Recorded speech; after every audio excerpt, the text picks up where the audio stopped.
All right, what do we want to get out tonight? Hola, Welton. Multitasking on shift at the hospital. All right, Stacey, no worries. One thing we want to get out of tonight's meeting. What would you like to get out of it? Direction on how to design a plan. Great. You got the business plan. That's the template that you're going to be working with. So we're going to walk through the elements for that here this evening so you can start building out your business plan. Have a solid idea. And I would like to learn how to narrow down a solid plan. I hear you.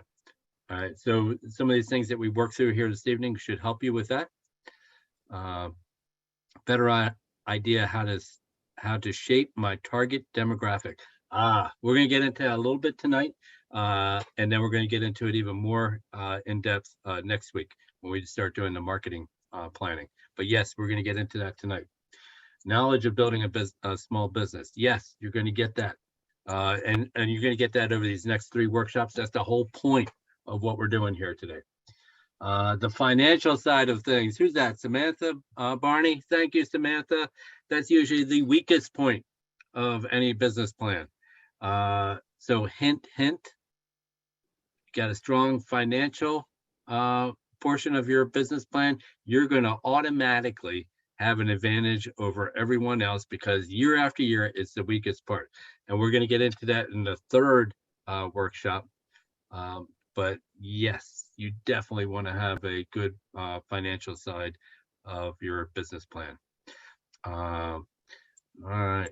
What else? What else do we want to get out of tonight? Throw it into the chat.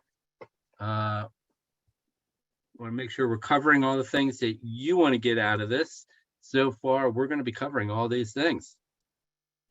Help with business structure and marketing. Yes. We're going to get into that. The more of the structure, the organizational structure, the LLC, all that kind of stuff, S Corp, we'll get into that with the 3rd workshop. Marketing, we're going to get into that a little bit tonight, but definitely next week, that will be the topic of the conversation. Will just be on marketing. All right, we got a lot of people here this evening. This is great to see. And get started here in a moment. Applying SMART goals for growth and progress. I'm going to give you a little bit of how to start setting some goals. SMART, specific, measurable. A is, help me out.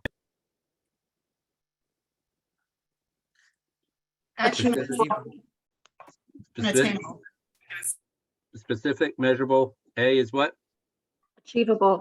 Achievable. Can we actually achieve what we're trying to the goal that we're setting?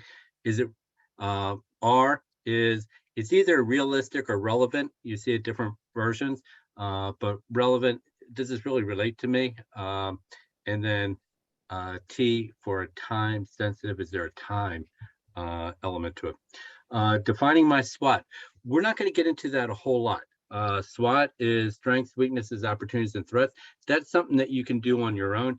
In fact, if you go to my YouTube channel, go to my website, Breakthrough Pros, and I'll put that in here.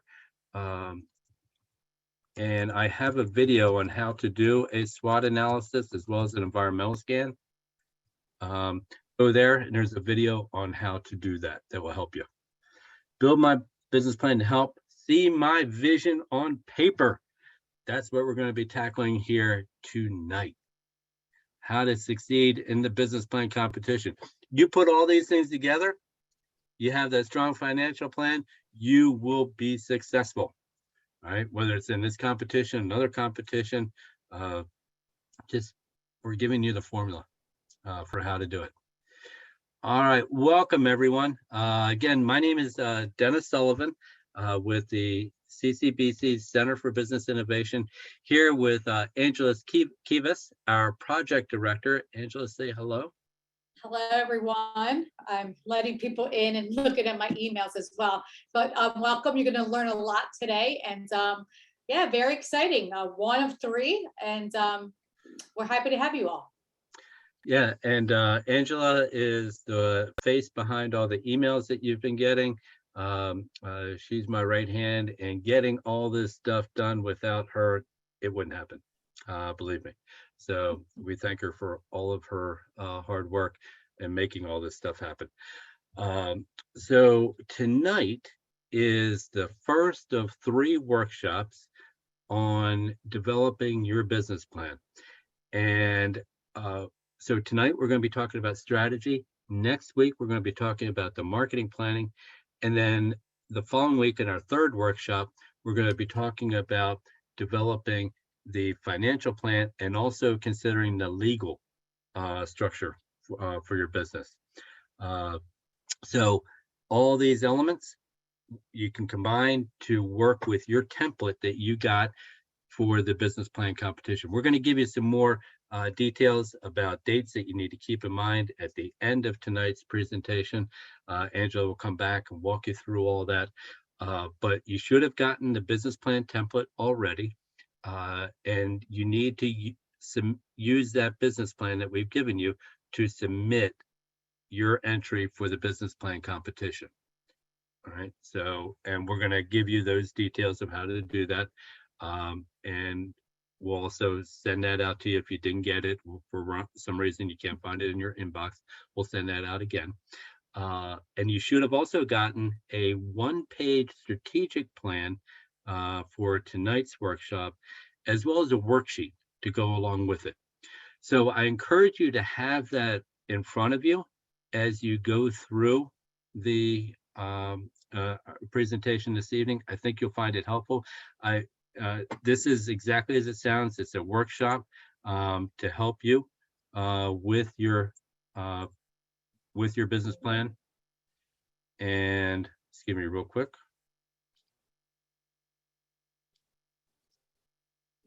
So everything went blank there for a moment, but I'm back. So I can see all your smiling faces again. So it's good to see. But you should have received the 1-page business plan, strategic plan, excuse me. It looks something like this. And what I find is that a lot of times people are hesitant to turn a page. So I said, okay, forget it. We're just going to put everything on 1 page to help guide you through this process here this evening. And then with that, you should have also received the worksheet to go along with it. So you can jot down notes. I encourage you to do that as we go through this. And you'll find that you can take pieces of these worksheets as you're working on them and then plug them into the business plan template as you're working on your own business plan. So we're going to go through this here this evening. I encourage you to have it in front of you as we go through this. I think you'll find it very helpful to develop your business plan for the competition. All right, so we got a lot to cover here this evening. And so I'm going to dive right into it with tonight's workshop, talking about strategic planning. And it's interesting. This is our 10th anniversary of the annual business plan competition. We've helped launch 47 new businesses since we started this. And the reason why I started this whole thing is we're finding that a lot of students and alumni were interested in starting businesses. And our faculty does a terrific job teaching you how to do accounting, human resources, marketing, the legal side of the business. However, we really don't teach how to take an idea and launch it. Over the course of my career, I've launched over 100 different products and businesses.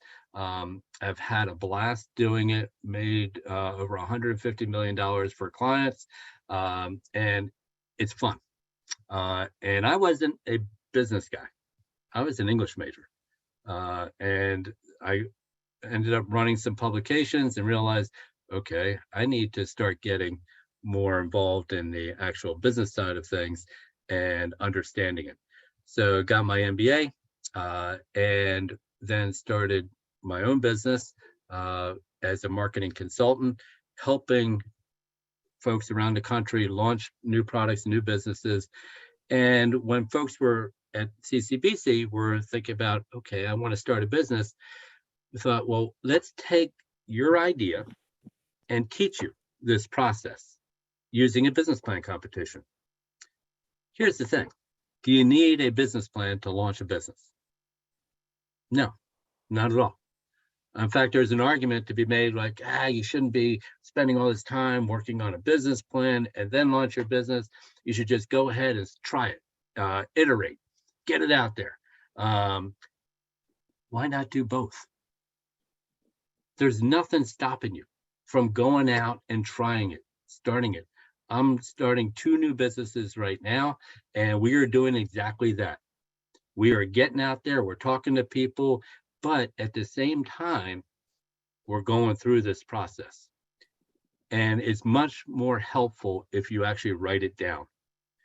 And if you're looking for funding, investment, you absolutely have to have a business plan. All right. So whether you're going to a bank or you're going to an alternative lender or to your rich uncle, they're going to want to see some type of plan. They're not going to want to hear, I have this idea. What do you think? You want to give me some money? Probably not going to go over well. But if you have an idea, you fleshed out the idea and you said, here's how we're going to approach it to the market. Here's how we're going to test it. Here's the market we're going to launch it and how we're going to make money. Here's my projections of what. That's a lot more credible, a lot more sound, and you're going to be able to convince others that, hey, you have a good idea, a sound plan that you can then launch. So as part of this business plan competition, we have $20,000 for the first place winner, second place $15,000, on down the line for a total of 6 winners, $62,500. We got to have some way to be able to evaluate those competitions, those submissions. So we're using the business plan. It's absolutely not necessary to launch a business, but it's certainly helpful. So we're going to jump right in here. And what I would ask you is, why in the world do you even want to do this? It's much easier working for somebody else. It's much easier to take somebody else's idea, somebody else's money at a company, get paid, have benefits, than it is to try to start your own thing. So I'd ask you, why is it that you want to start this thing? What is driving you? And usually you have to get to 6 whys before you even are able to answer that question. So for me, when I started my marketing consulting business 15 years ago, my why was, I want to be my own boss. Tired of working for somebody else. Why? Well, I'm tired of trying to introduce products and services that others think may or may not be a good idea that I want to be able to do on my own. Why? Well, over the years, I've been working with a lot of different products, services that I've launched, and I think I have a good idea of how to do that. Why? Well, I've seen what works and what doesn't work, and I think I can now help others launch those ideas. Why? Well, I love working with other people and helping them launch their ideas, whether it be generating leads, converting sales, or launching new products. It took me 6 whys to get to why I launched this business. And if you go to my website, breakthroughpros.com, you'll see exactly that. And it took me a while to get there. And I had to really drill down into the whys and not settle for the first response. And whenever I'm working with folks, usually we have to get into at least 5, maybe 6 times asking that question, why, before you truly understand why is it that you want to launch this business. And your why is what's going to get you over the most difficult challenges, and it separates you from everybody else out there automatically. Many of you are probably struggling with, well, I have this idea for a product, a service, a business. I'm not really sure how it's different than anybody else's out there. Your why is what makes it different. Automatically. That's your story that can't be replicated by anybody else. Nobody has experienced what you have experienced. So your why is usually what separates you from everybody else. And I want you to remember this. If you don't remember anything here this evening, it's this. People don't buy what you do. They buy why you do it. And usually for most people who are starting out with their business, that why is the differentiator. Take Ben & Jerry's, for example. They have a social mission, a product mission, and an economic mission. So I got a chance to work with Jerry Greenfield of Ben & Jerry's, and I talked to him about this. And it's interesting because they were just like any other ice cream company when they first started. And they actually, Ben & Jerry wanted to get out of the business. They hated it because they felt all as they were just like every other ice cream company out there. They were no different. And they were talking to a friend of theirs who was buying their ice cream for his restaurant. And he asked him, he said, why did you even get into this business in the first place? And they said, well, we wanted to be different. We wanted to change how businesses work and operate. And he said, well, why don't you build the business that you want? And it was at that point that they realized we're in control of this thing. We can decide how we want to operate our business. So they created a social mission where they're buying from only organic and co-ops. They have a product mission to produce great quality ice cream. They have an economic mission to also be able to be profitable so that they can continue to do the things that they want to do with the business. Now, their social mission is important to them. They came out against the war in Iraq. Do you think they're getting any military contracts? No, and they don't care because they're so passionate about their social mission and so passionate about what they believe is the right thing to do. They don't care if they lose business over that. They're campaigning for Bernie Sanders. Do you think they care that all the Trumpers are now boycotting Ben & Jerry's? Again, they don't care.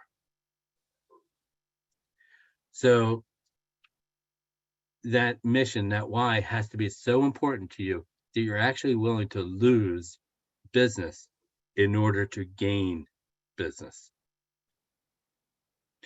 And what Ben & Jerry's did is they put this together into a video. And this kind of shows the evolution of their business.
So it gives you an idea of Ben and Jerry's and what they've been able to do with their why over the years. And, you know, if you read Simon Sinek's book, Start With Why, there's a question that comes up over and over. And comes back to this idea that people don't buy what you do, they buy why you do it. Half the reason people are buying Ben and Jerry's ice cream, yeah, it tastes great, but they have such a following because people are passionate about why they do what they do. Imagine if Apple came out and said, we make great computers. They're beautifully designed and simple to use. Want to buy one? Yeah. Automakers do this all the time in their car commercials. We have highest safety rating. We have 40 miles per gallon. We got a sleek new design. Come in and take a test drive. Yeah. Instead, Apple phrases it this way. Everything we do, we believe in challenging the status quo. We believe in thinking differently. The way we challenge the status quo is by creating beautifully designed products that are easy and simple to use. We just happen to sell computers. Want to buy one? Part of the brilliance with Steve Jobs is that he made Apple products easy to use. When you get your iPhone, your iPad, does it come with a instruction book? Nope. You just plug it in. That's it. He famously said, if it needs an instruction book, it's too complicated.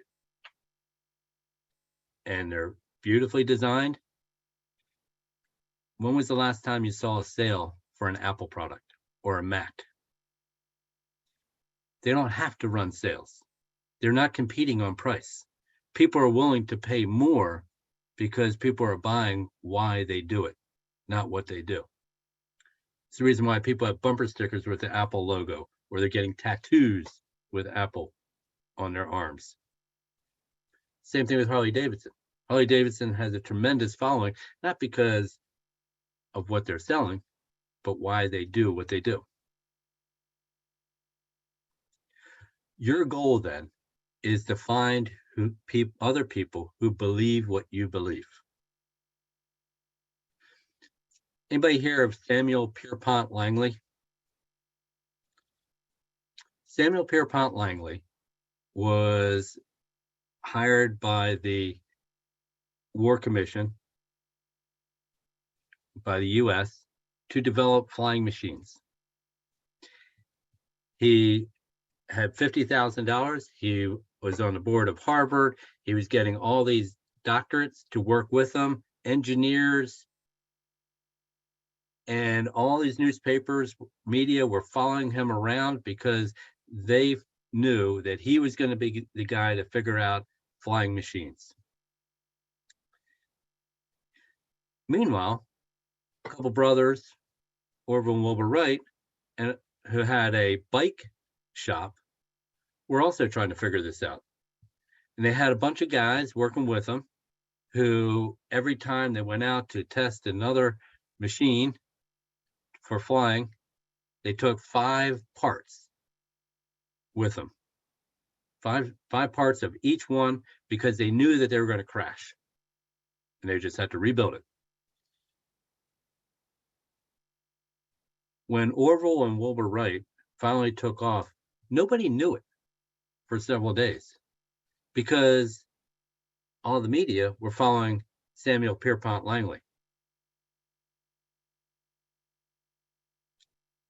People don't buy what you do, they buy why you do it. The reason why Orville and Wilbur Wright and everybody, all the guys who were working with them, were helping them is because they also believed in why they were doing what they were doing. When Samuel Pierpont Langley did hear about Orville and Wilbur Wright, what do you think he did? He quit. Because he wasn't in it for the challenge. He was in it for the money. We have an Air Force base named after him, but that's about it. Notice Martin Luther King. He didn't famously say, I have a plan. He said, I have a dream. And he rallied around that and got others to rally around his dream too. What are your core values? What is it that you stand for?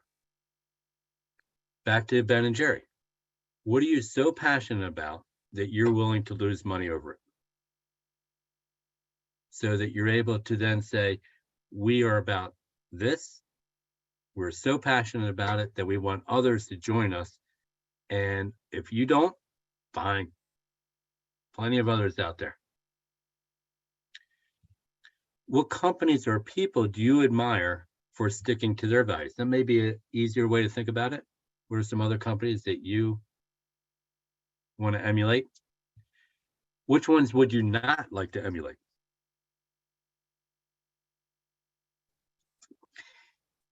If anybody's familiar with Zappos, world's largest online shoe company, they're recently bought by Amazon. Online company, and they want you to call. They're all about customer service. They're passionate about customer service. They're hiring people who are also passionate about customer service. And you have to be so passionate about customer service that it doesn't matter what your job is, you're going to be working the phones for 2 weeks when you're first hired. Doesn't matter if you're in the accounting department, the HR department, you're working in the warehouse, you're on the phone for the first 2 weeks, talking to customers, because that's what that business is all about.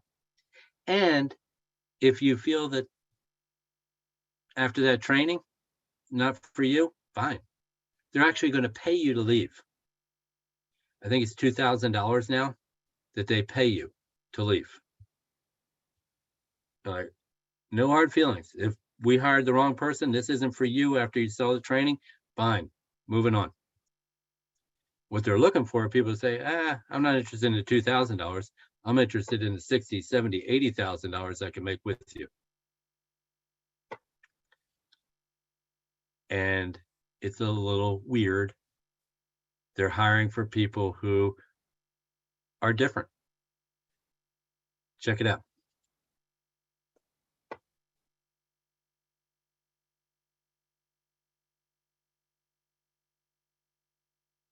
It is hot. It is hot here right now. Hey, what's going on? It's Kristen Wistia.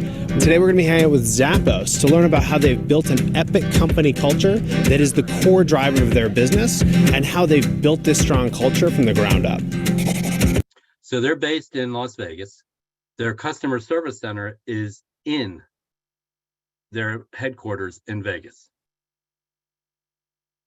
One company I ran, we had our customer service. We were based in Baltimore. We had our customer service in El Paso, Texas. Same place where Levi's and Campbell Soup was doing their customer service. We really weren't about customer service. In fact, we didn't want people calling. Similar to Google, Facebook. You ever try calling them? They don't want you. They don't want to talk to you. Zappos, all about customer service. They want you to call. Some companies talk about work-life separation or work-life balance, and for us, our approach is really to focus on work-life integration, because at the end of the day, it's just life. The Zappos culture is unlike anything else I've ever seen. We joke that it's happier than Disney. It's like a family. It's like this big family, and we're happy to see each other. We come to work, we enjoy it, and we have fun here.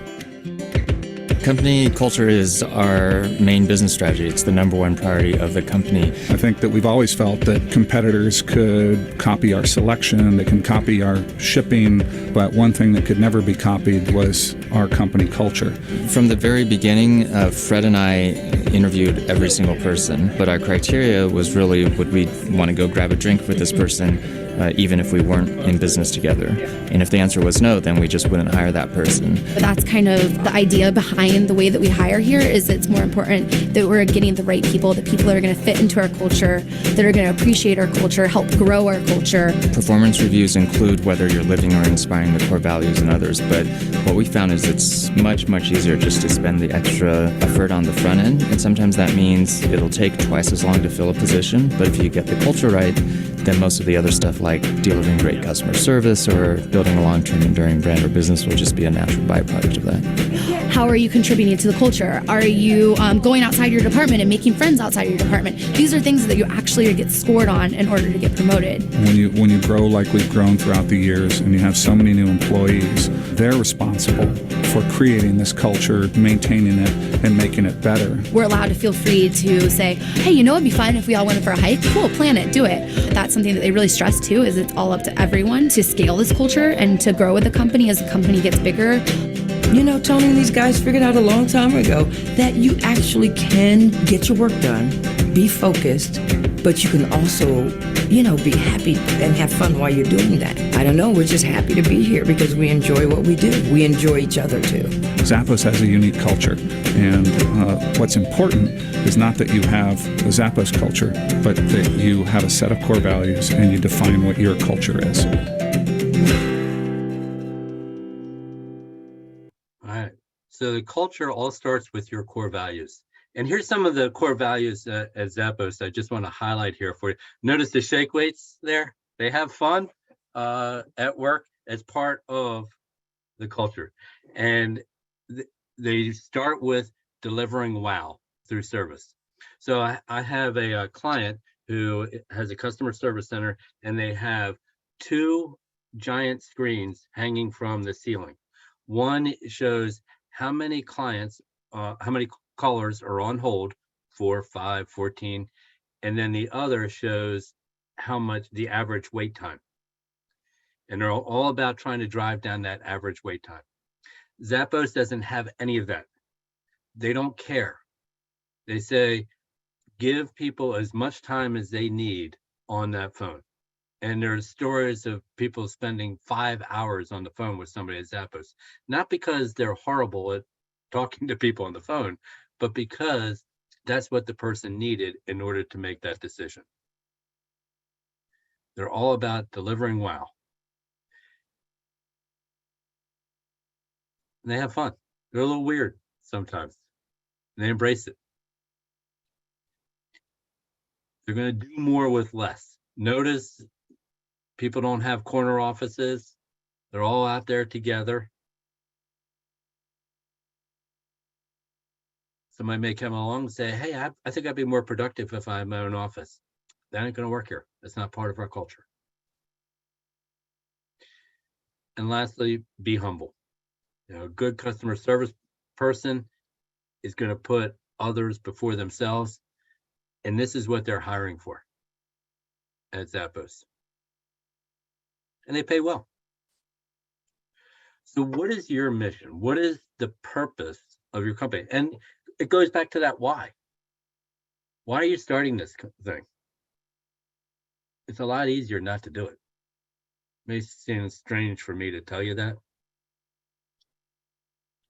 This is going to be hard. It's not going to be easy. So your why is going to help get you through some of that, but it's also going to be what differentiates you and helps define what your company stands for. Here's Nike's mission statement: to bring inspiration and innovation to every athlete. Notice how they're defining every athlete. If you have a body, you're an athlete. How about Facebook? Give people the power to share and make the world open and connected. I don't know, Facebook, maybe we should start charging for a service. No, that goes against their mission to make the world more open and connected. Are they having problems as a result of that with nefarious people trying to hack into Facebook? Yeah.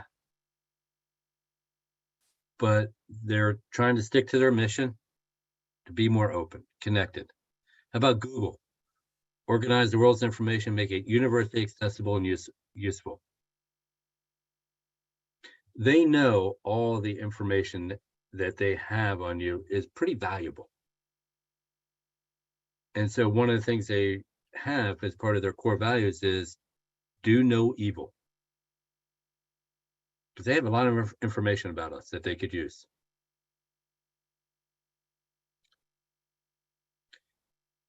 CCBC Center for Business Innovation, our mission, working to expand the economy one business at a time.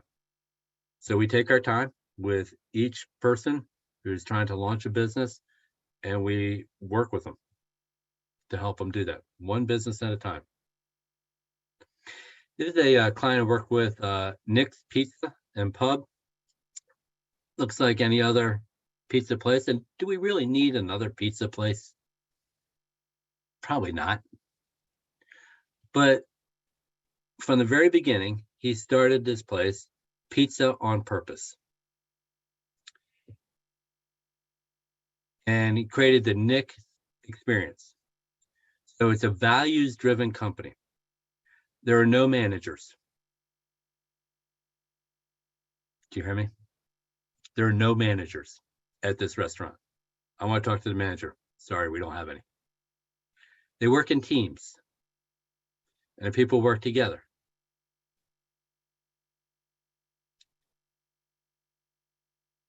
If you want to work on pizza, you have to be certified to work in pizza. In fact, everybody has to be certified to work in pizza. Even the accounting folks have to know how to make the pizza. If you want to work in the salads, you have to be certified to work in the salads. You get trained to do that. So the values are so important to Nick's Pizza. When Walmart opened up down the street from him and redirected all the traffic away from his restaurant and to Walmart because of construction going on, it was bankrupting his business. And so he had to put out a message to everyone on Facebook saying, we have 1 month left. We won't be able to continue to operate the company and the restaurant any longer. With that, when that happened, people learned that Nick's was going to be shutting down. People who had worked there, who were now in college, came back to work for him for free. All these people are lining up at the door, trying to get into the restaurant to help him be able to continue to operate the business, because it was all built on the values. They have profit sharing for all employees. They treat everyone with dignity and respect. A lot of people talk about that.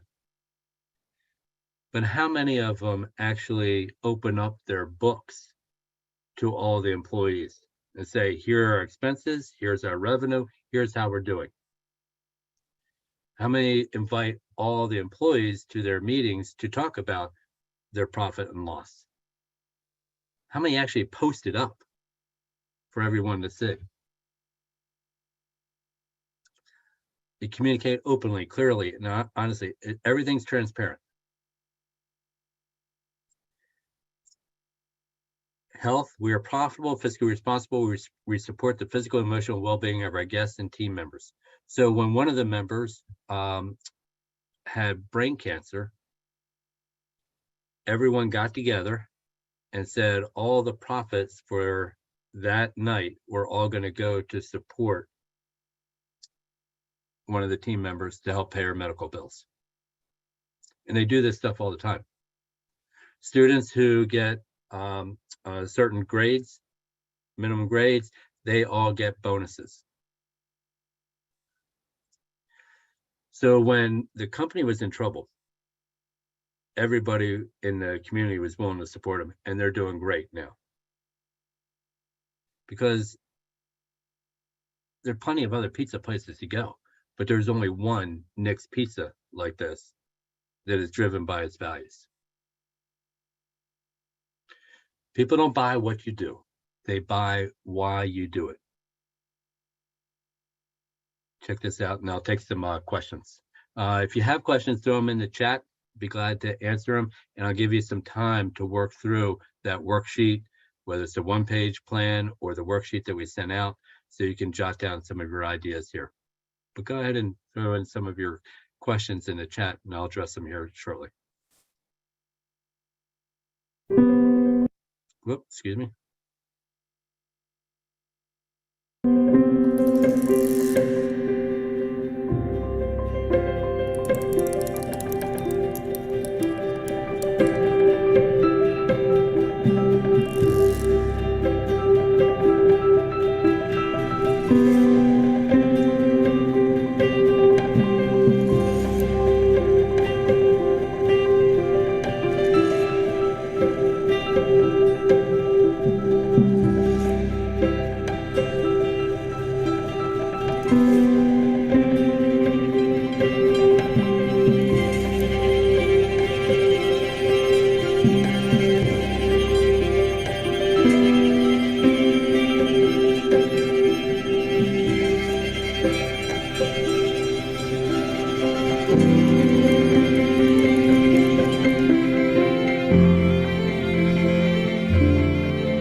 From the very beginning, Apple was always about creating something different.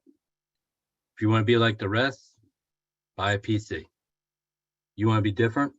Apple's for you. Notice what Samsung's doing now in their ads. They actually took that page from Apple. And so now all these people are lined up and say, what are you in line for? I don't know. Something new is coming out. What is it? I don't know. And people are looking at the Samsung. Say, what's that? That's cool. Samsung is now trying to be different and not be a follower. So it's very interesting how Samsung is taking the page out of Apple's playbook and starting to use it against them. What's your why? Why are you doing this? Because people don't buy what you do. They buy why you do it. So take some time here and go through that worksheet that we sent over to you and start jotting down some of your ideas. And here you go. So get into the where here in a moment. But why? You know, walk through those 6 whys. Because usually it's about the 6th one where you're talking about what's really driving you.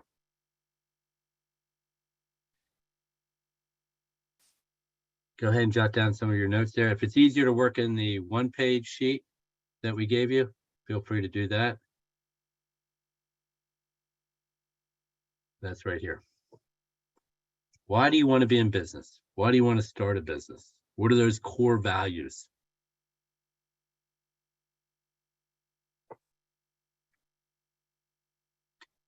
And feel free to jot down any questions in the chat.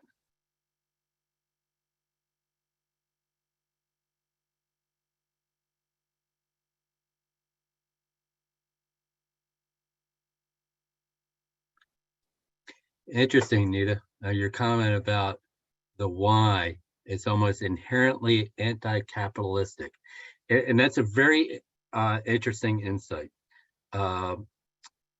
Because how do you create value?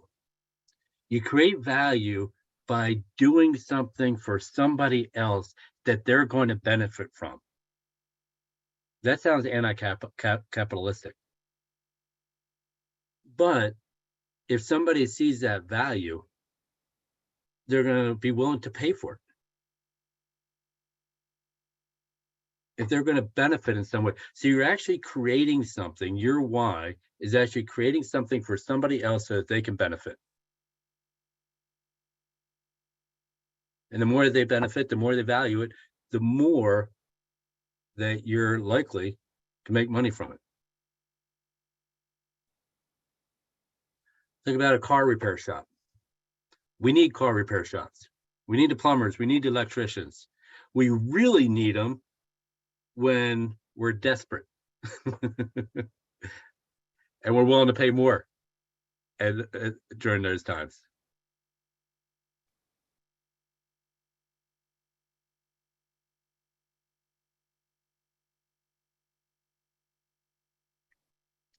Yeah, Anthony, look at your comment here. You know, maybe it's worth emphasizing that being that driving force, it's what's going to separate you from everybody else right off the bat.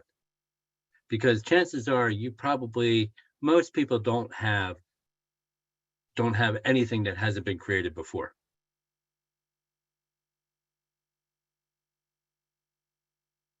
So what's going to separate you immediately is probably going to be that why you're doing this in the first place.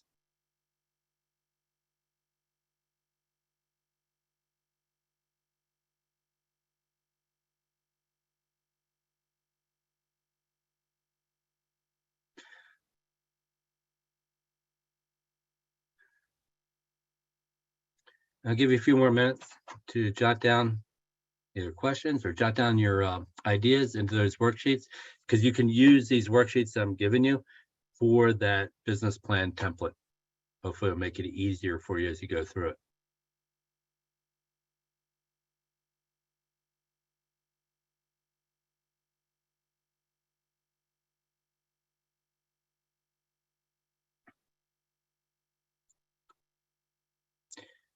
any questions that came up that I didn't address?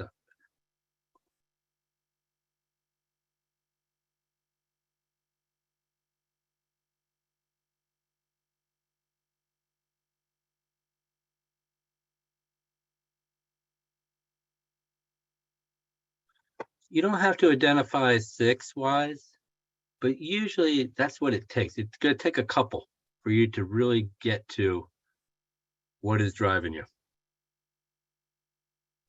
Nikki, question, comment? Yeah, it was just easier if I came up. Sure. So yeah, I had a hard time identifying 6 exactly, but what I noticed, I think maybe it's because I've already gone through my why and my purpose in creating my business. So Yep. what this exercise is doing for me is reinforcing my why. Yep. So like I already have my business established, but this is a good go back to say, I am on the right track, because even when I break it down, it always goes right back to my mission. Yeah. And what I would encourage you to do, if you're not doing it already, is to try it out, test it. As you're talking to people, explain, this is why I started my business, and see if that resonates with people. Mm-hmm. If it's not, you're just like, So let me ask you, why? Why did you start your business?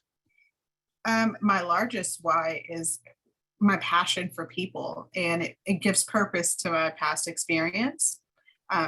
I believe that people have a need. So my business, I do a combination of trauma-focused life coaching and stigma reduction against addiction recovery.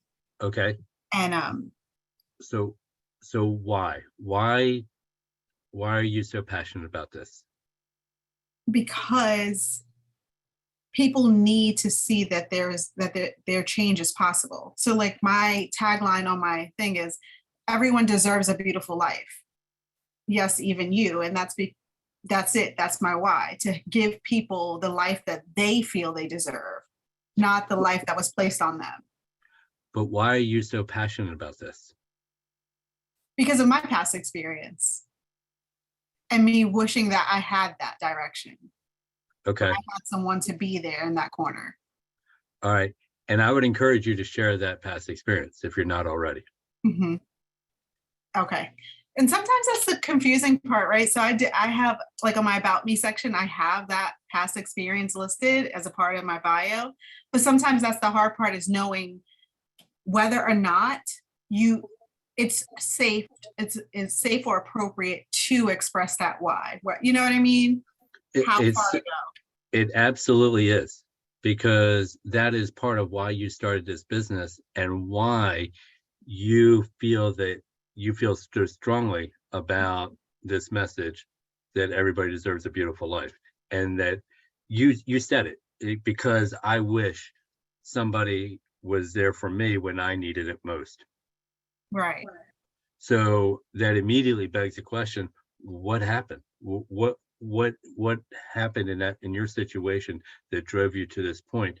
When you are able to relate that, then you're able to make a connection with somebody. It's funny you said that, because I find that's what I do during my sessions, especially with new clients, or when I'm targeting. And that's how I get clients a lot of times, because that it resonates with them, that why. But I never broke it down to say, hey, that is my why. And this is the definition of my why. So this is really good. Thank you. You're welcome. And that's where you're going to get other people who are just as passionate as you are. But it's not until, so we have to be vulnerable too, when we're talking about this. And in some situations, it could be more vulnerable than others. But that's when you start building the connection, you start building trust, because then people understand why you're doing this. Nikki, you're not doing this because you found that this is a great money-making opportunity, or that there's assistance out there where people can get money and it's going to be very profitable for you. No, that's not what's driving you at all. It's your own experience.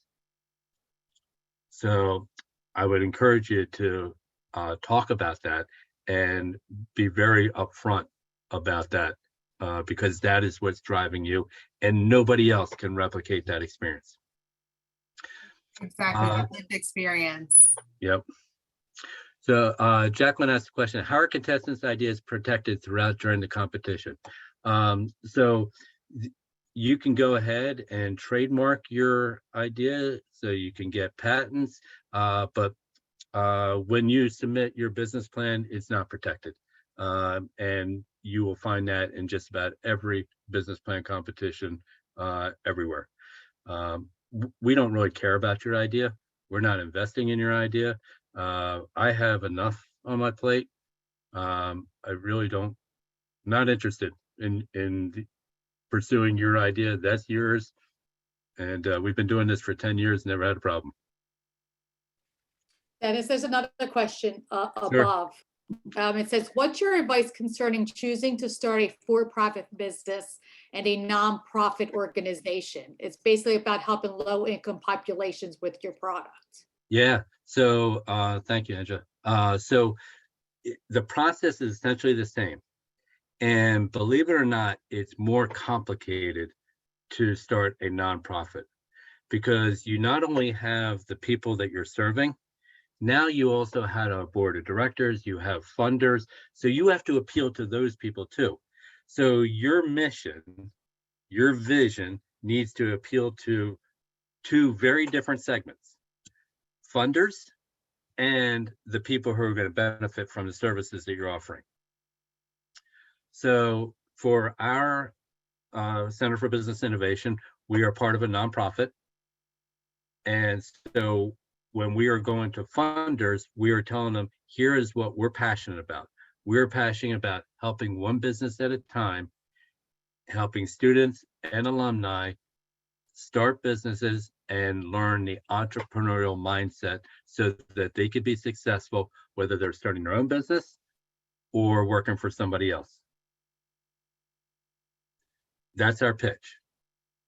So we need to find funders who are just as passionate about that as we are. So the process is the same, just that for profit, there's all about making money at the end of the day.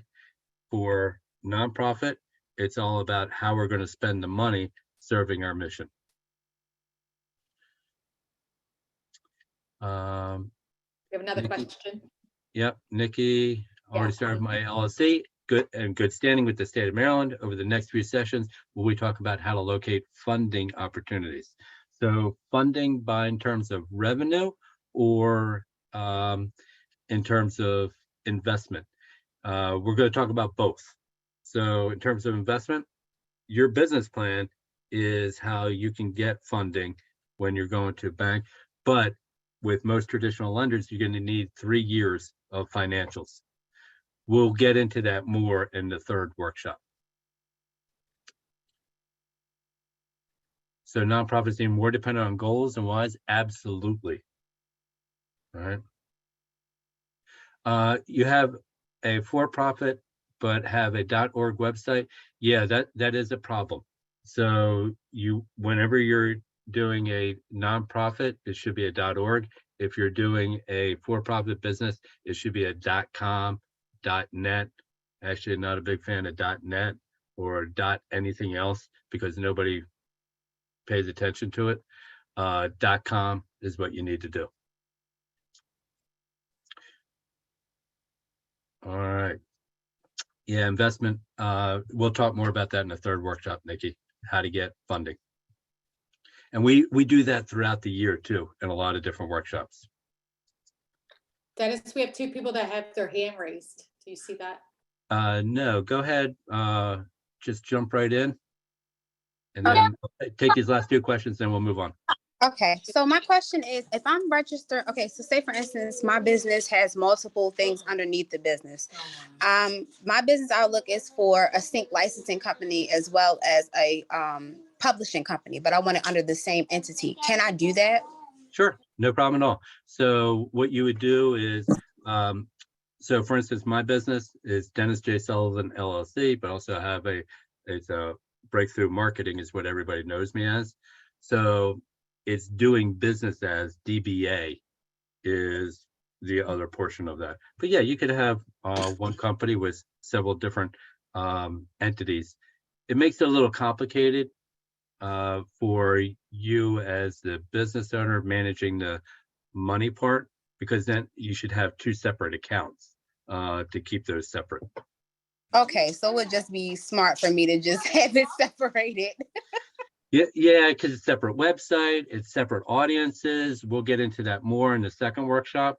If you have, they have different wants and needs. They're going to come to your website, be like, "What's this about? This doesn't apply to me."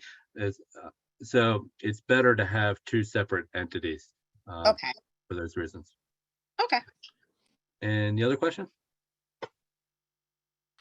They lowered their hands. I Okay. guess we're good. All right. Keep going. All right, I'll keep going. You heard it here first.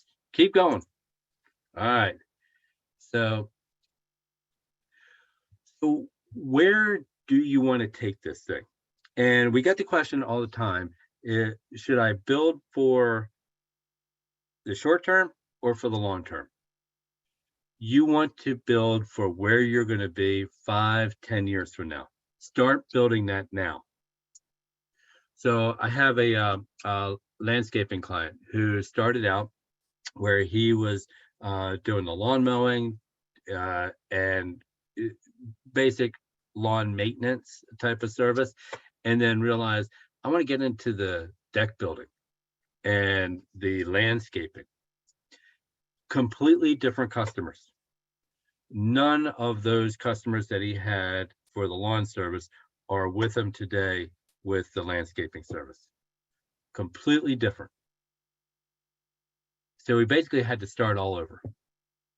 So instead of starting over, what you want to do is build for where you're going 5 years from now and have that vision of what it's going to look like, who you're going to serve, and then start building today for the future. And then you can break it down to, okay, where do I need to be 3 years from now? How about a year from now? And that doesn't mean you just try to be everything and serving all the market segments, have all the products today that you want to have for the next 10 years. No, start out small, test it, and then build as you go. And you may find that your business actually isn't what you had planned from the very beginning. It may change. And that's okay. You're going to have to adapt. You're going to have to pivot. Give you a quick example. When my background is in publishing, and I thought I was going to be a consultant to other publishers. So when I started selling my services to other publishers, they weren't interested because they said, we already have people on staff who can do that. And when I started working with other marketers within the publishing companies, they wanted nothing to do with me because they saw me as a threat. But we're in this content age where now I found that the landscapers needed content. The shed builders needed content. The cybersecurity firms needed content. Credit unions, banks, all needed content. All these different organizations out there needed my services to help tell their story. The company that I had started was very different from what it is today. And that's okay, because it was all about the vision that I had, which was developing stories for businesses to help them separate themselves from everybody else, create the lead generation funnels, the conversion strategies to increase sales. So what is your vision? What would, in an ideal world, you have the money that you need, you have the resources you need, what would that look like? And you want to be able to describe that very succinctly and in a compelling way that would get other people to say, I want to be on board for that. That sounds cool.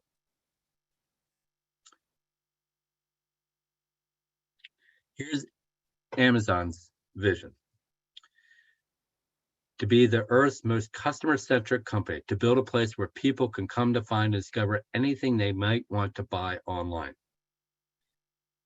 Quick story for you. Jeff Bezos came home from work. He worked on Wall Street, came home from work, told his wife, honey, I quit my job. She's like, what?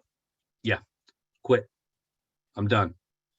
This internet thing, I think is going to be big. And I want to sell stuff online. And she said, well, where are we going to do this? I said, I don't know. We're going someplace out west. They're doing a lot of stuff out west on this stuff with this internet. So they packed up the car. She's driving. He's working on his business plan in the passenger seat, writing it out. And all he knew is that he wanted to sell everything from A to Z. Notice that arrow, selling everything from A to Z. And the only word that he could come up with was Amazon. That was his strategy from the beginning. But what did he start with? He didn't start trying to sell everything online. He started with books. Why? Because they're easy to package up.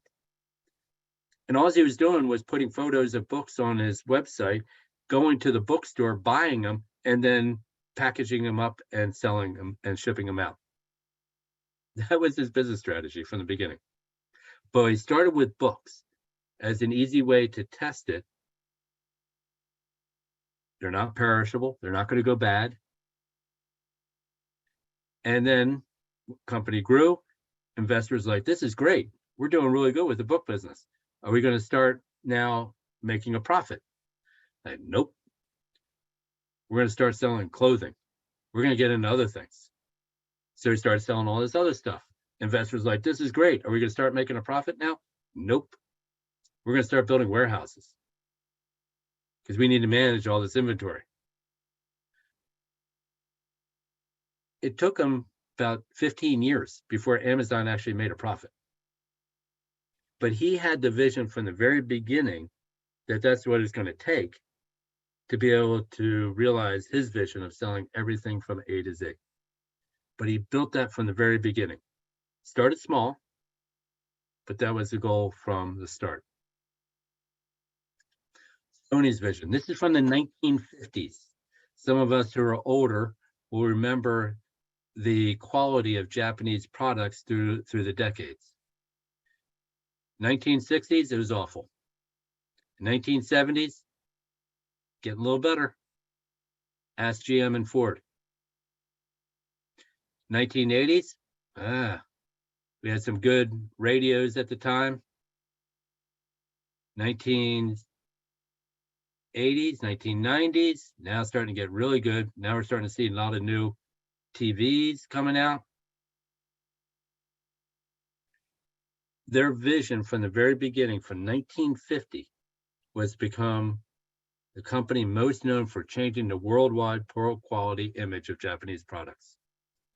Most companies here in the US, they have a 5-year, maybe 10 years. Sony's vision statement was 50 years. Microsoft. Personal computer in every home running Microsoft software. Dell thought this was crazy. IBM thought it was crazy. No way people are going to have computers in their homes. We have more computers than we have toilets in our bathrooms, in our homes now. Where do you see your business going? And I encourage you to dream big. Most people think way too small. In how many years?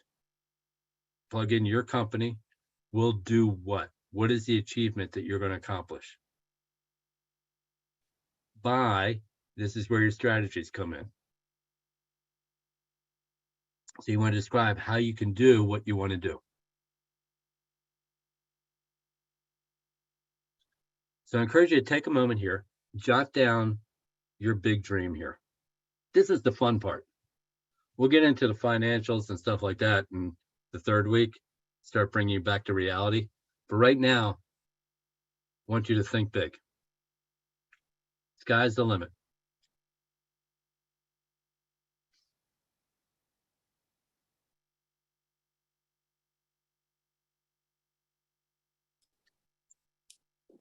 Dennis, you want to take some questions or you want to wait?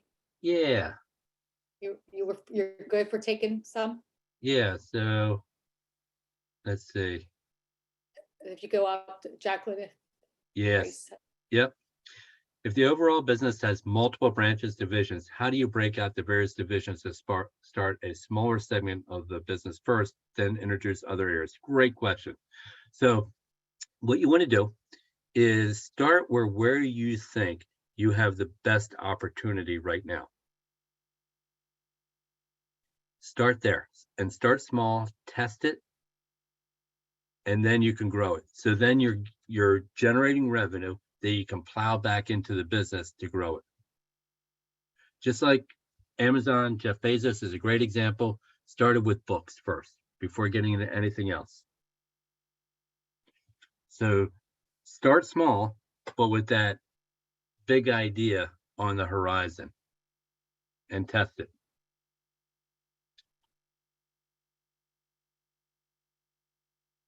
And So are you saying that you should start with the simplest idea? not necessarily the simplest, but what is going to be the one that's going to have the best opportunity for you right now? It may not be the simplest, but there may be a way to get started simply for that best opportunity.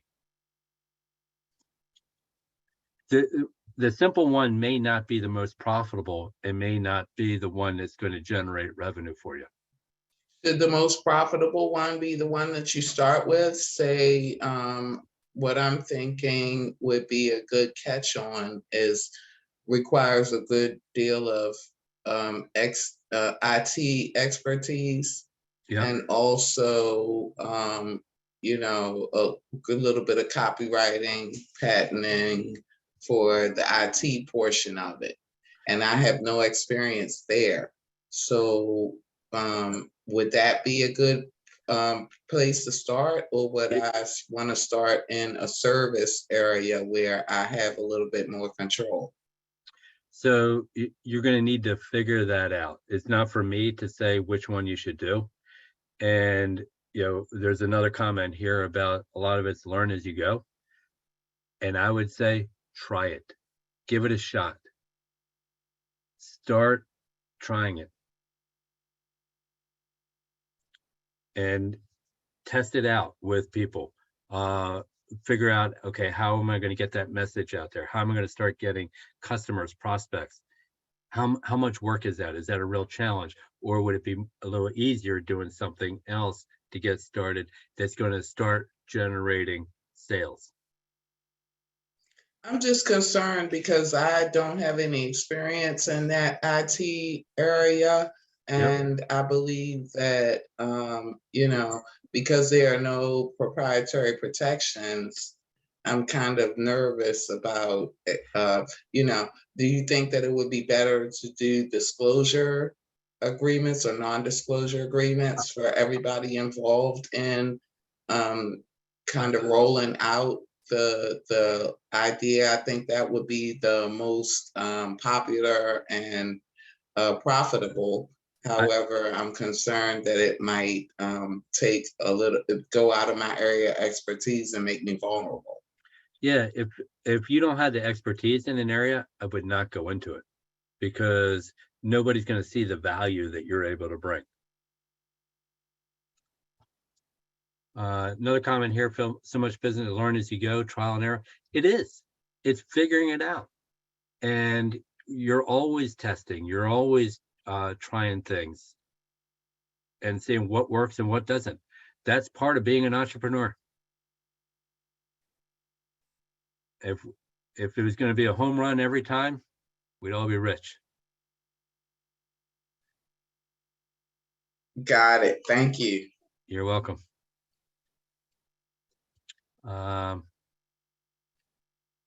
Amazon started with quite a bit of money. Yes, he had some money to work with. I think it was $5 million that he was able to begin with. You know, he learned, he understood what was going on because he was working on Wall Street. And so for some folks, maybe the best thing to do is to work for somebody else to learn that business that you're trying to get into, so you get paid to learn.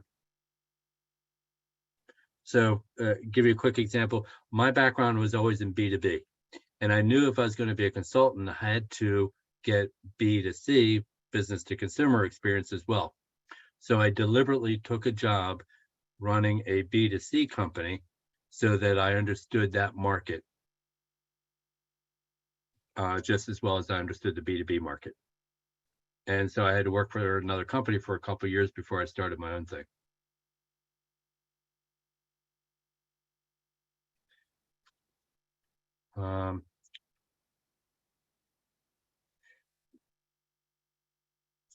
Yeah, and Francis talking about writing a detailed plan is kind of pointless.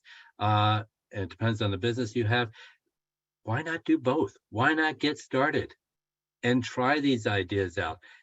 You're going to have a much more compelling business plan because you're going to have proof of concept. You're going to be able to say, I have 30 customers who are now paying me $3,000 a month and I've proven this concept. Now I need the funding to be able to do X, Y, Z so I can grow it to $90,000 a month.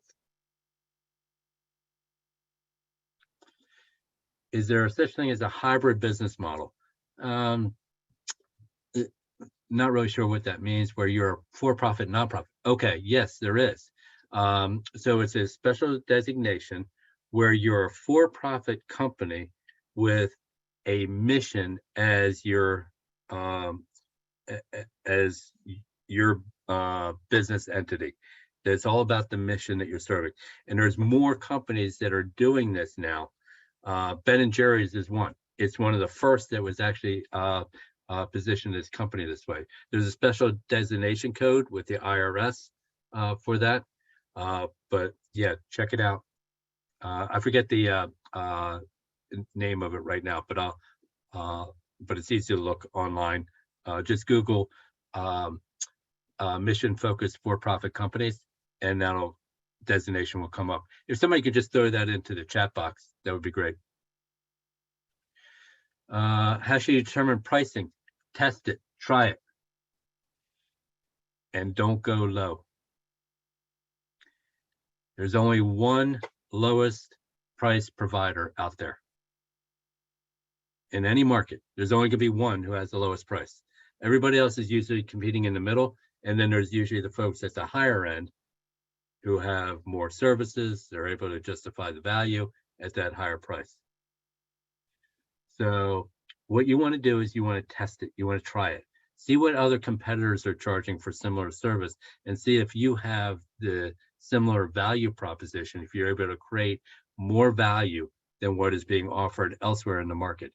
You have a pretty good idea of what else people are paying for similar services in the market right now. You can see that very clearly. So how does your value proposition stack up against your competitors? And then try it.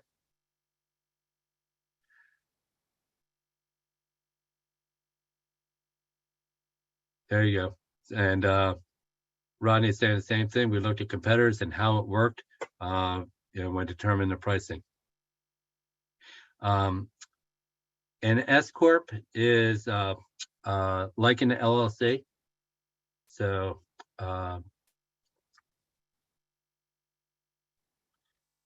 what about competitors? How much should we be considering what we'll be up against? You absolutely need to consider your competitors, because your customers that you're trying to appeal to have options. And sorry, they're doing just fine without you right now. We've all been able to get through our days without your service, without your product that you're trying to get into the market. We're doing just fine. So how are you going to stand out then, get our attention and say, You need to leave whatever it is, the other service, other product that you're using, and now use mine.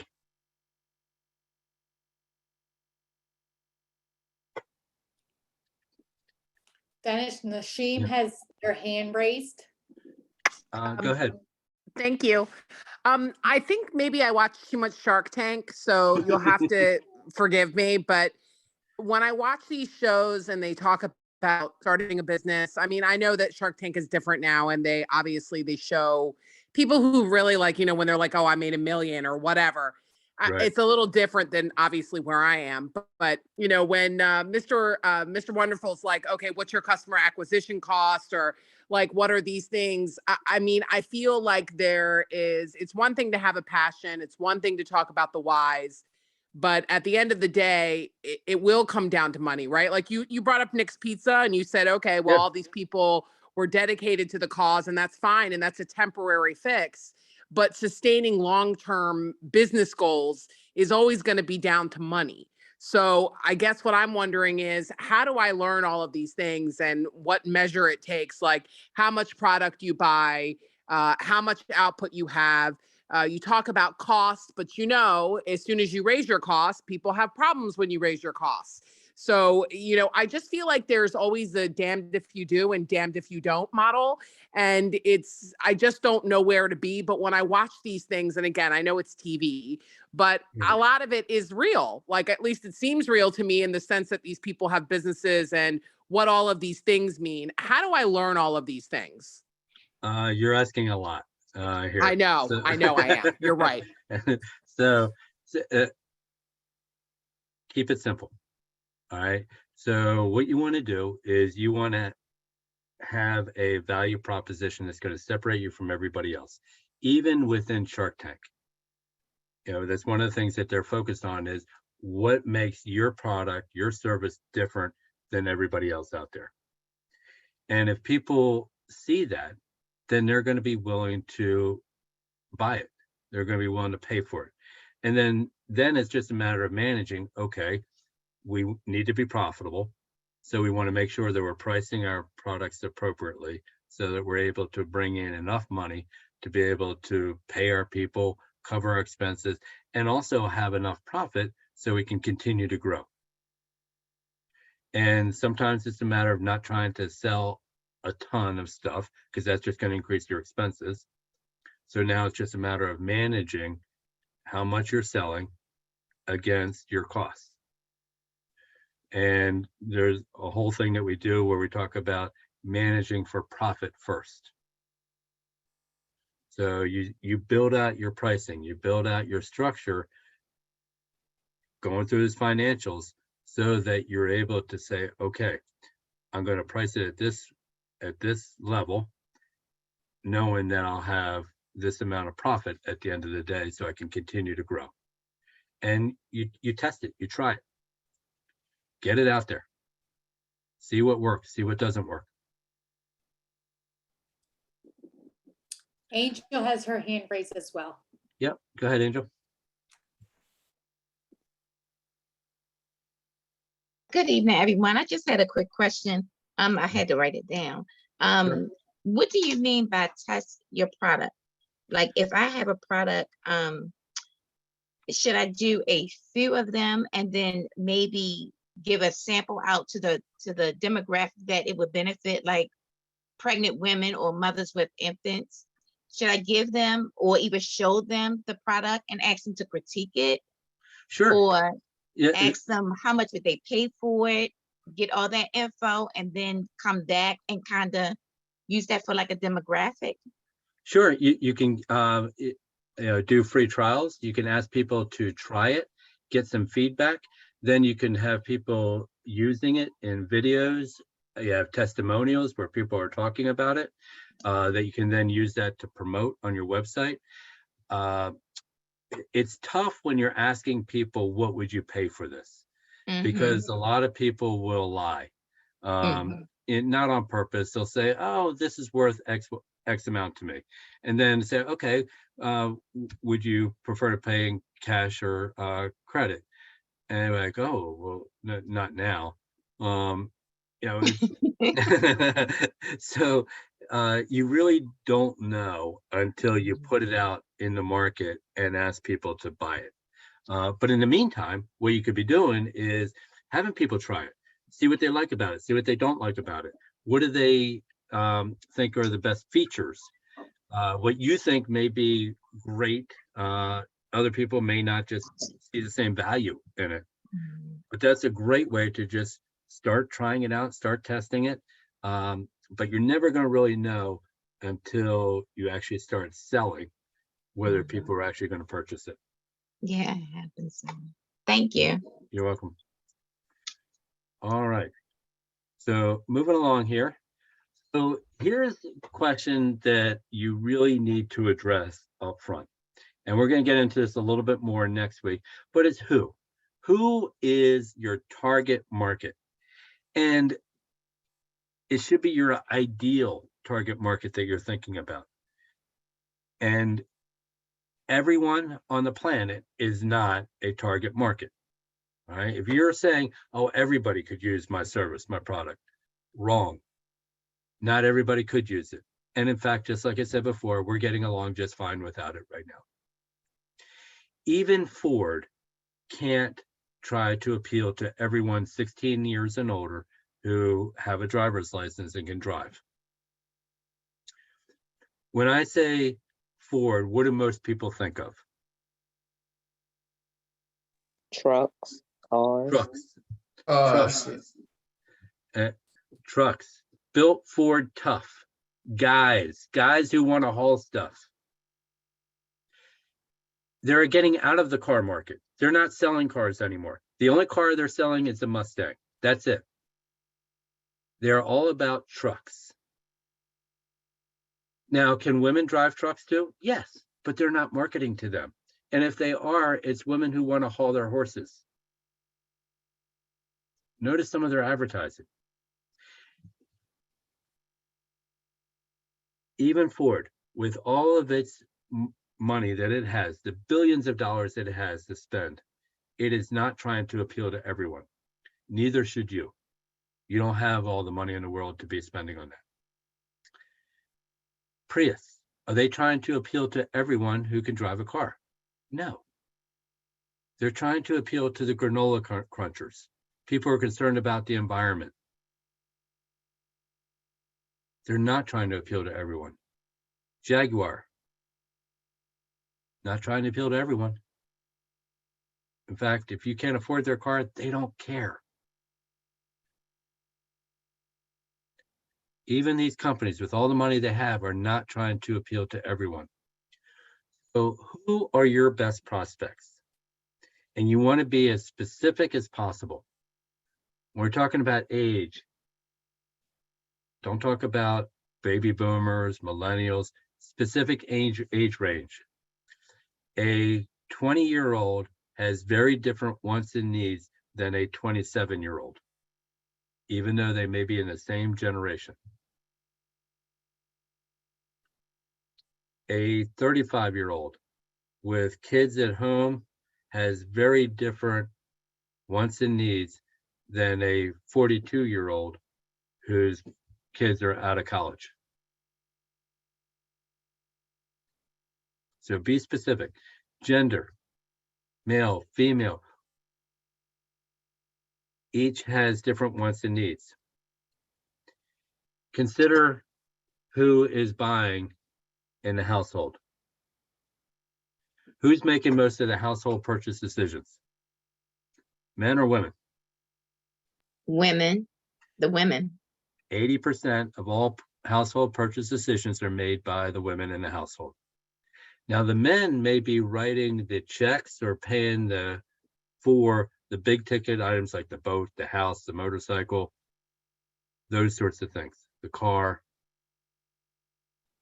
But who's influencing that decision as to whether that money is being spent? The women. Rodney, you had a question?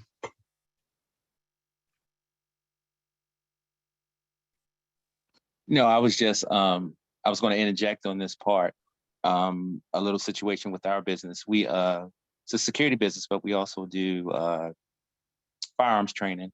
And when we set our demographic, we thought it would be, 30 to 35-year-old males, but our main customer is women over 50. So we had to be completely flexible with what we thought our demographic would be, and it's completely flipped. So now we advertise to more women than we do men. Yeah, So and I just wanted to share that. yeah, thank you, Rodney, for sharing that. And women have different wants and needs when it comes to training. They're going to want different holsters, how to carrying the weapon. Completely different market, and they're usually getting the training for different reasons than men. Great example. What about household size that you're trying to reach? Is it singles? Is it families with children? Is it families with grandparents in the household too? Married, single, income level, be specific.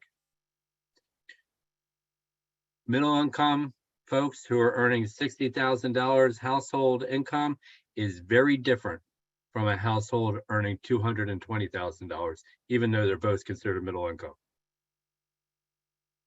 Education levels, how is that important? Geography, be specific. Get down to zip code, town, neighborhood. We all like to think that we're living in a diverse area, but fact is, we live in areas that with people that are very similar, who look and act and have the similar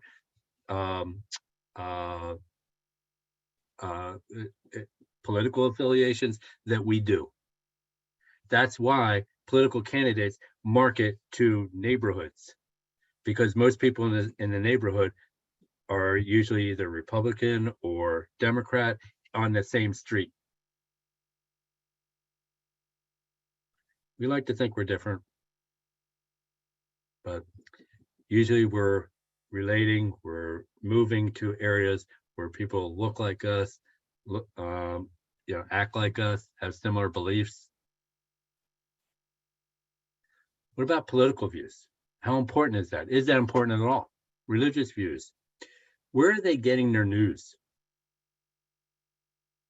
My son, 27 years old, where does he get all his news? TikTok. If it ain't on TikTok, he's not learning about it. I don't even have TikTok. What do your prospects enjoy doing on weekends? What are their favorite TV shows? Here's a big one. What do they aspire to be? Where do they want to go? How could most products, most services are trying to fill some type of gap in our life. So how can your product or service help them get to where they want to be? I'll get into some more detail about how to get lists and demographic information next week. But I want to plant these seeds with you to start thinking about that, because what you can do is start creating avatars, profiles of your ideal customer segments. Each one of these people may benefit from your product or service that you're thinking about, but each one may have very different needs. Baby boomer couple is going to be very different than the millennial, the single millennial, or the single mom. Each one has very different wants and needs who can still benefit from your product or your service, but you're going to have to market to them differently. Rodney talking about the weapons training. Is the marketing that he's doing for men is very different compared to the marketing that he's doing for women, because they have different wants and needs.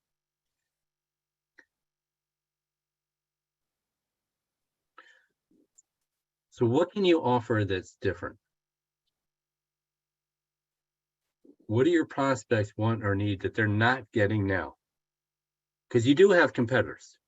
So it's very important that you're looking at what your competitors offer, and then you can see, okay, here's what I can do that's different from what is already out there. And when you are looking at competitors, looking at their websites, look at the pictures that they show of the people. The images within a website or on our social media pages are serving as a mirror to the prospects, the customers they're trying to serve. So you can really usually get a very good indication of who their target market is by looking at the images of the people on their websites.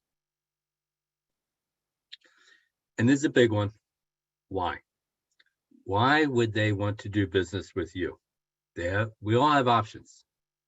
And that gets back to your brand value as to why they would do business with you. All right, go ahead and jot down some of your ideas, some of your notes here, and I can also address some questions here as we go. Dennis, Dom has her hand raised. Go ahead, Dom.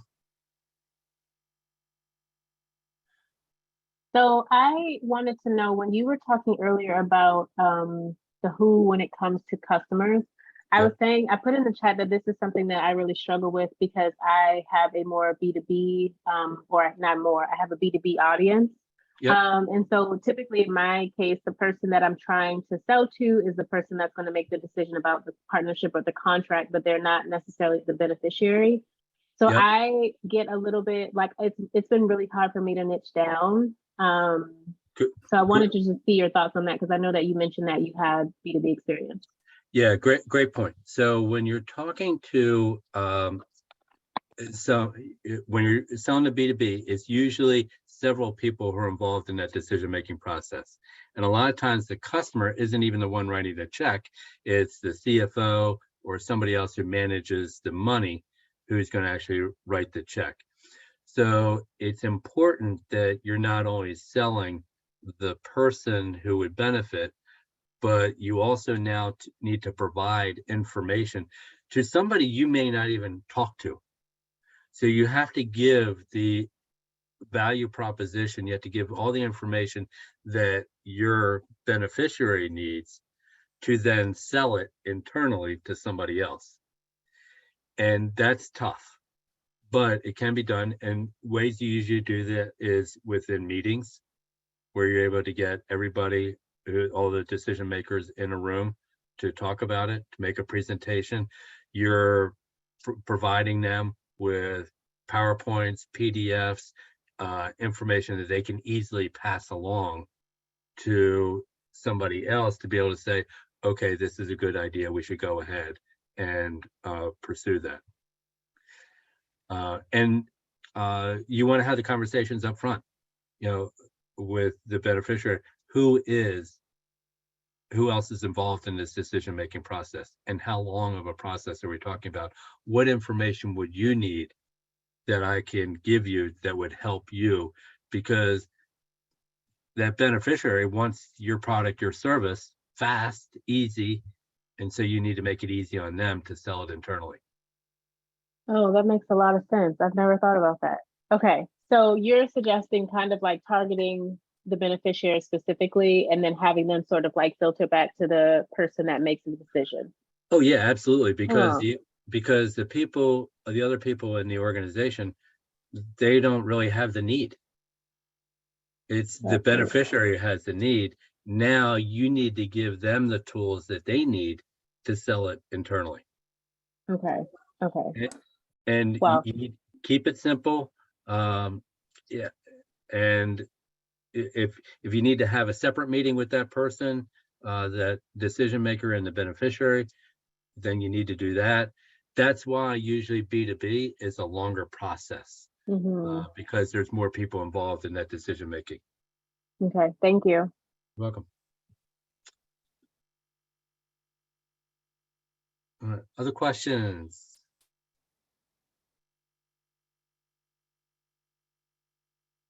Okay. Moving along then, and feel free to chime in as we go. We're going to start wrapping up here. So let me just share my screen with you here real quick and bring back to where we are here. All right, so we've covered quite a bit of ground here already. So we got into the why. Why do you want to be in business? What are your core values? Why your organization exists? Your mission is what? Where you want to be? Talking about your vision. I even encourage people to draw a picture of what that would look like. Now we got into who. Who is your ideal target market you want to serve? What can you offer that's different? And now defining your brand. Now we're going to get into the how. All right, we got some ideas here. What do we need to do to start making this happen? Let me jump back to my handy dandy PowerPoint. All right, so what are your goals? And SMART goals are a great way to start breaking things down. But what we're talking about here is the vision. What is that going to look like? What are going to be some of the resources that you need? So just talking about with the B2B business. So the resources that are going to be needed. First, we need to do some type of information that we can get out to the beneficiary. Now we need these other resources, PDFs, PowerPoints, webinars, online meetings, in-person meetings, collateral, marketing materials, one-pagers that we can give them to then sell their business internally or sell that product or service internally. You may need some help here. So you can't do everything yourself. You can't be the bookkeeper, the marketer, the IT specialist, and the janitor all at the same time. All right. So here's what you need to do. You need to focus on what it is that you do best and where you bring the most value to the business. Start there. Start from the inside and work your way out. If you're not good in numbers, hate dealing with finances, do not manage the books. Outsource that. Have somebody else do that. If you're not the creative person, not good with art design, don't be the try to be the graphic designer for your website.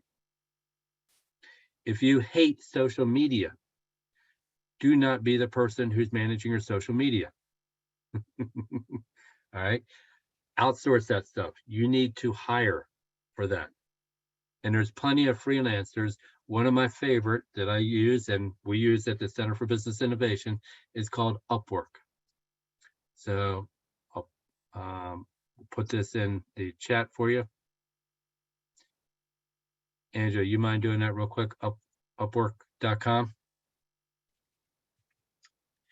Only do yourself what you can do, delegate the rest. Yes, Pete, absolutely. All right. Because that's the value that you're bringing to the organization. If you are hiring somebody to work in your organization, you would say, okay, well, what's the value that they can bring? They're a graphic designer. Great. Well, we could also use help with the books, but you're not going to have them do the books because that's not the value that they bring. The same way that you think about hiring other people, you should think about hiring yourself. I have a client who has coffee shops in Idaho and Oregon. And it's a husband and wife team, and she's going out every day buying milk, buying supplies that they need for the business. She's also the CFO. She pays herself $60,000, $70,000 a year. And I said, you're the most expensive runner I know. You're going out running and getting supplies. You could hire somebody at $12, $15 an hour to do that for you. Instead, we're paying you $70,000 to go get supplies. You need to start thinking about your time and where it's valued most.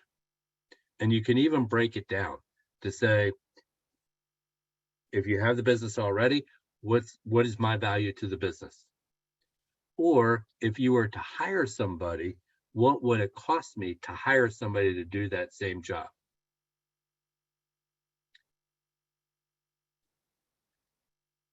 So Upwork is a terrific resource. It's freelancers. And today there are a ton of freelancers out there who are very good, working side gigs, have regular jobs. Some are doing full time, where you can hire them to do the work that you need on a per job basis. And a few of them we really like, so we're using them all the time. So for my business, I have a consulting business. It's just me, but I have an animator in Uzbekistan. I have copywriters in Oregon, Canada, Texas. I have graphic designers in New Zealand and Iceland. I have coders in UK. They're all over the world. And that's the beauty of it, is that you can give somebody a project 10 o'clock at night, wake up in the morning, and it's done. You have the world at your fingertips, literally, of all these resources around the world, people who can do work for you. And you can get the best and brightest from all over the world. Or you can say, I only want people in the Baltimore area.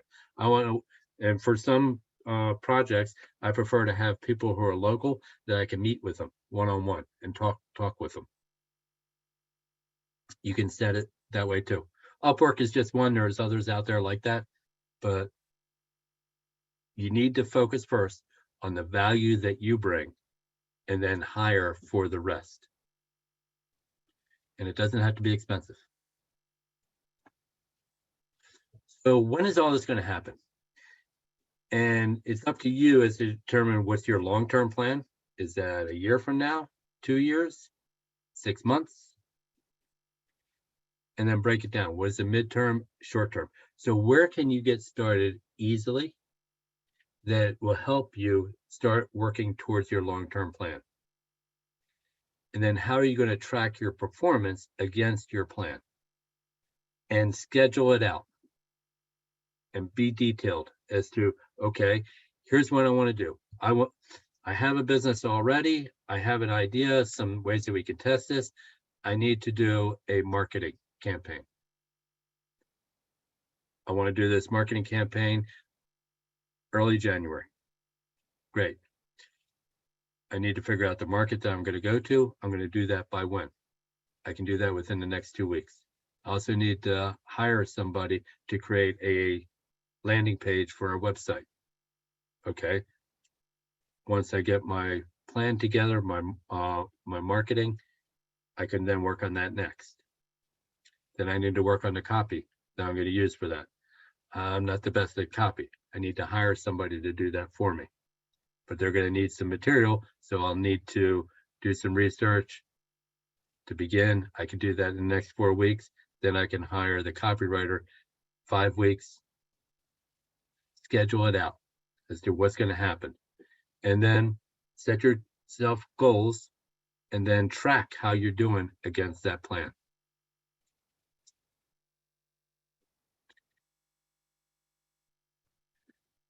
That's all I got.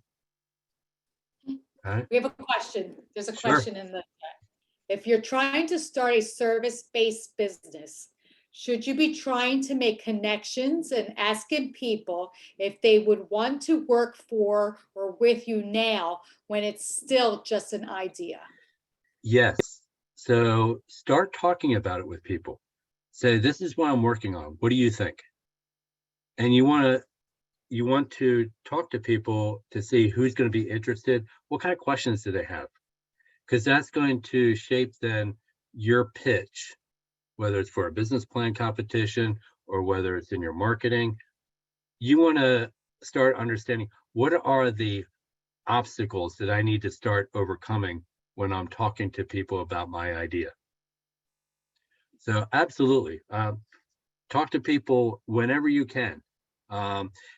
Another idea is to find people that you trust and go to them and say, look, I trust you as an advisor, mentor. I'd love to get your feedback. This is what I'm working on. What do you think? Poke holes in it. Tell me everything that's wrong with it.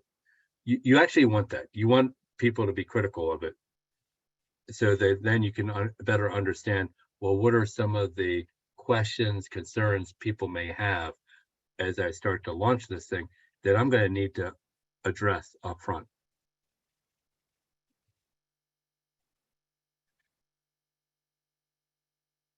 And so the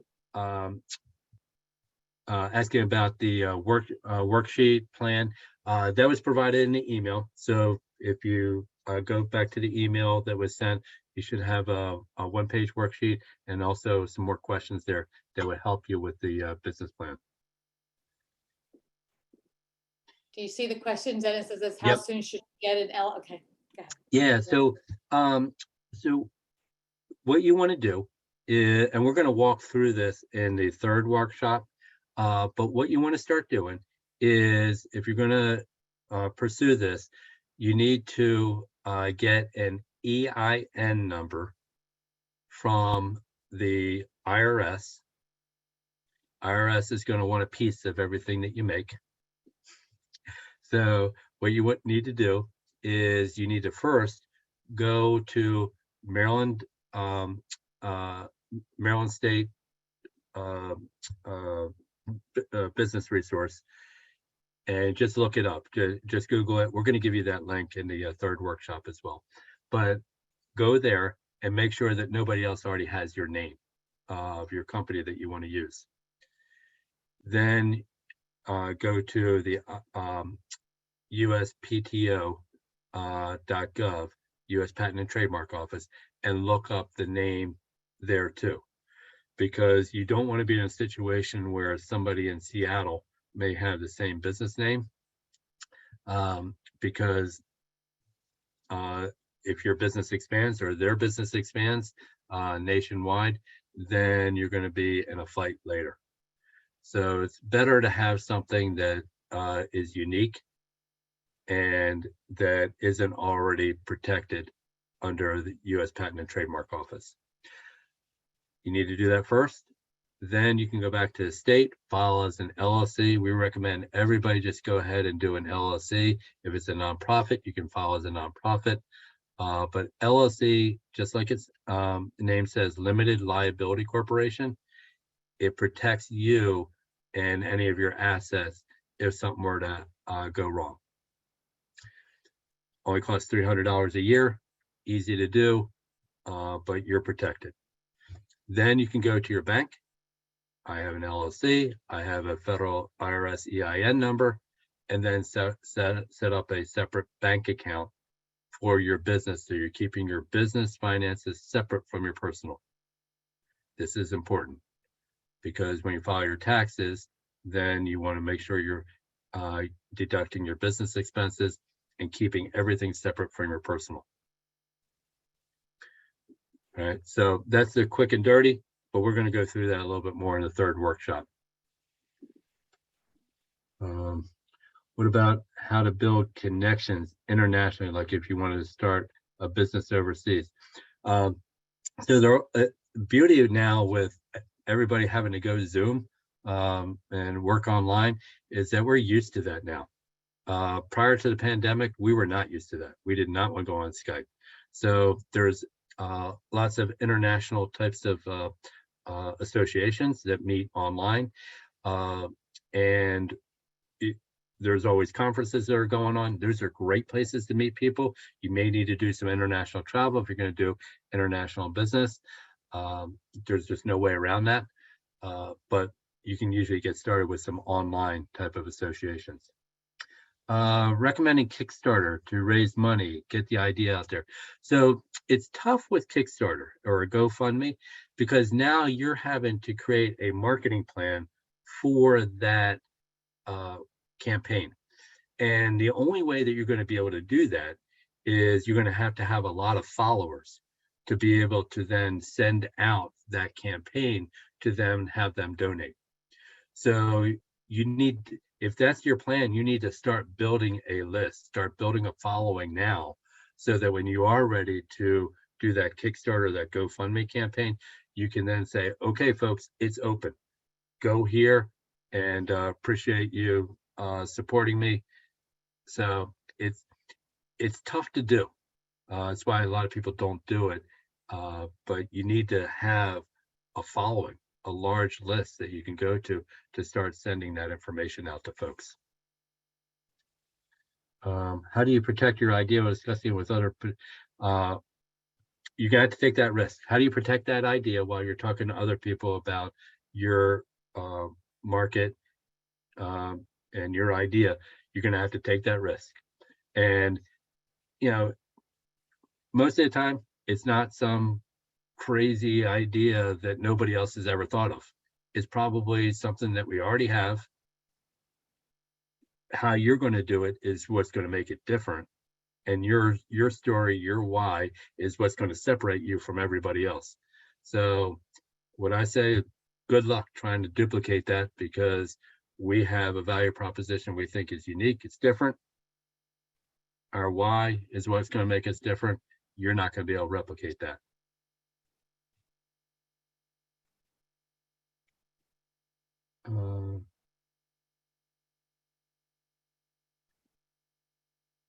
So battling with the U.S. Patent and Trademark Office now for your trade, it's tough.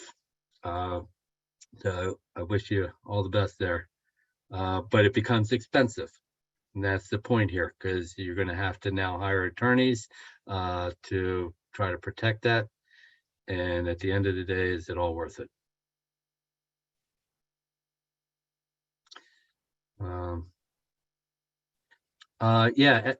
Pete suggesting SBA, good place for loans, especially for veterans. Actually, SBA doesn't make loans. So just one minor point there. SBA supplies money to banks, so or credit unions, so they can lend that out. Veterans, minority-owned, women-owned businesses, and we have workshops on that. It's also on our Center for Business Innovation YouTube channel, where you can get some more information about that, where we've done some seminars specifically on those topics. But SBA provides the low interest loans to banks and credit unions to be able to make the funding for veterans. How many people typically enter this contest each year? We, Angela, correct me if I'm wrong, but I believe we have 186 people who, who submitted their intent to participate. Now that may be like, oh crap, I have 1 out of 185 chances now of winning this thing. Don't worry. So what usually happens is, last year we had 44 people who submitted their business plans for the competition. We encourage people who are just thinking about an idea, who may not submit a business plan, to be a part of these workshops so that they can continue to work on their ideas, even though they may not be ready to go. So although there's 186, not everyone submits their business plans. The most we had was last year, which was 44 who submitted their business plans for the actual competition. Correct. Nikki has her hand raised. Go ahead, Nikki. Yep, Nikki. Hey, Dennis, I just wanted to say thanks for that tip about, registering the trademark for your name. I did all the paperwork everywhere else with Maryland and with the IRS and everything else, and I totally forgot about that. So I'm actually on the website now working on that. So thank you so much for bringing that up. No problem. Yeah, and is the other big thing that you want to take into account here is your URL that you're going to use for your website. That is actually even more important than your business name. Again, just my example, I really had a tough time trying to come up with my business name. And I said, just stop. I just called it Dennis J. Sullivan, LLC. Nobody else had that.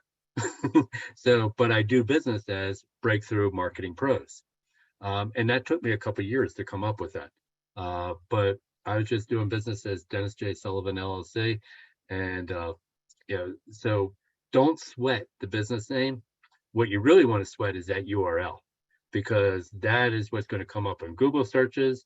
That's what people are going to remember you by. That is what you really need to make sure that you nail down. Yes, thankfully I did that. So it's just Yeah. the other part, that one part that I kept forgetting about. So thanks for mentioning it. Yeah, and for if you get into a fight with somebody over that, and you already have your website URL with your business name, then you say, I've already had this in commerce. I'm already doing business under this name. Therefore, and the courts usually will side with the business to continue to protect them, as opposed to somebody else who just filed something and they're not even doing business. Francis, question? You're on mute, Francis. There you go. I can't hear you for whatever reason. Go ahead and throw it in the chat. Francis, go ahead and throw it in your question in the chat. I'll address it there. Yeah, so for folks who have to log off, feel free. We're going to send out the playback tomorrow with these resources, so you have it. And before anyone goes, Angela, if you want to give people the dates that they need to keep in mind for next steps, so everybody's on the same page. Yes, so next step. So I'm going to give an applause for Professor Sullivan. You got so much information. No one said this. Thank you so much. You're welcome. No one said this is easy. As you can see, it's really hard work. So dates. So next Tuesday, as we all know, same time, same place. Make sure you register for the marketing. It's marketing planning workshop. You have to register separately for all three. And the other November 25th is going to be the financial legal planning, which we know is the most difficult part. And that is, again, register for that. And the big date is Sunday, November 13th, is where that 5 to 7 page business plan, if you're interested in the competition, needs to be submitted. Yep. So what you should be doing right now, you guys get the business plan, you guys got a template. I would strongly suggest that you look at the questions that we have in there, suggested questions, that you answer those in those sections. That's very helpful. And so that 5 to 7 page business plan will be due November 13th for whoever's eligible for the competition and is interested in doing the competition. So we have a lot of more work to do ahead of us, but this was one of 3 workshops. And as Professor Sullivan said, I will send out the recording as soon as we download it, along with the attachments again, so just to make sure everyone gets them. But I know, Dennis, there's some more questions, but that's what I had for dates. And you guys have my email, you know who I am. Please send me any questions even after this, and I'll get you the answers. Yeah, and Francis was asking about market research. We're going to cover that more next week, part of the marketing planning. And Pete has a question. So we need to trademark the DBA right rather than the name of the LLC? Yeah, whatever you're doing business as, you don't need to trademark it. So, but simply by having your URL, you're going to, and you're using in business, you're going to be protected. But you want to make sure that nobody else is already using that before you get into business. So it's always important to just go to the U.S. Patent and Trademark Office to see if it's already used. And if you want to trademark it, you can. It's a long process, and it'll cost you anywhere from $5,000 to $10,000 to do that. And at the end of the day, you have to ask, is it worth it? You know, if you're already doing business and under that name, it's going to be protected. Nobody else is going to be able to take that URL away from you. You own that. Like my name, Breakthrough Marketing Pros. Yeah, I don't have it trademarked. No interest in trademarking. I'm not spending all that money to have a trademark. It's been in business for 15 years. So you don't have to trademark it. And simply by writing things down, it's automatically trademarked. All right. That's what I figured. Thanks. Yep. Does the business plan or executive summary need to be submitted by November 13th? Yes. So the business plan that you'll be submitting is 5 to 7 pages. The first part of that is an executive summary. So 5 to 7 pages, no more than that. Okay. All right. And And it will then- be submitted by email. Someone asked the question, will be submitted by email. I will send the link when the time it gets closer, and you submit on the link through Submittable, just like you did your intent to participate, to submit the link for the business plan. Yep. Janine has her hand raised. Yep.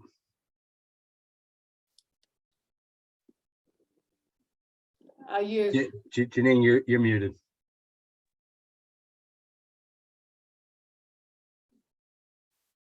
Janine. Yep. Okay.